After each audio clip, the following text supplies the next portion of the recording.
Lisensya mo. Sir, anong violation ko, sir? Patingin mo muna yung lisensya mo. Sir, Huwag masyadong maraming tanong. Ano nga pong violation ko, sir? Labas mo muna yung lisensya mo, tapos mag-uusap tayo. Pare, pakitawag mo nga yung mobile. Oo, sige. Sir, ano pong violation ko, sir? Sir. Tawagin mo yung mobile, pare. Sir, ano pong violation? Pinahinto niyo po ako. Wala pong ano ata, sir eh. Punta na ba? Labas mo na. Ano po yun, sir? Ano Ilabas mo na para matapos na itong usapan. Ilabas mo na. Sir, linabas ko na po yung lisensya ko, sir. Ano pong gusto niyo?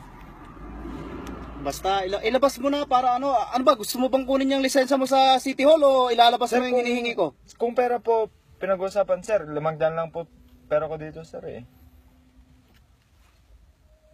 Yun lang po, sir. Wala. Pare, yung mobile nandiyan na ba? Papunta na, sir. Sir, ano pong violation ko, sir? Ilabas mo na kasi. Sir, wala. 500 nga lang po, sir, yung pera Tawagin ko. mo.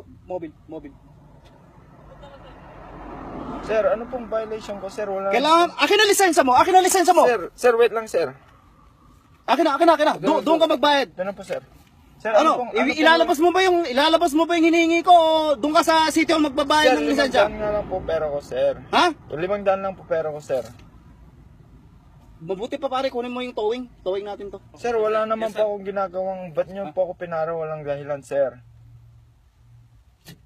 Sir, wala po. Hindi mo ba talaga ilalabas? Wala po, sir. 500 nga lang po kung gusto niyo pera. 500 lang po pera ko, sir. Wala na pong higit doon, sir.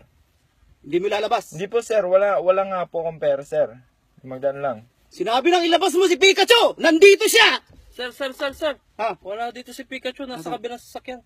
Ay, nandun ba? Yes, sir. Ba't di mo naman sinabi ka agad? Sorry, ito lisensya mo. Salamat, sir.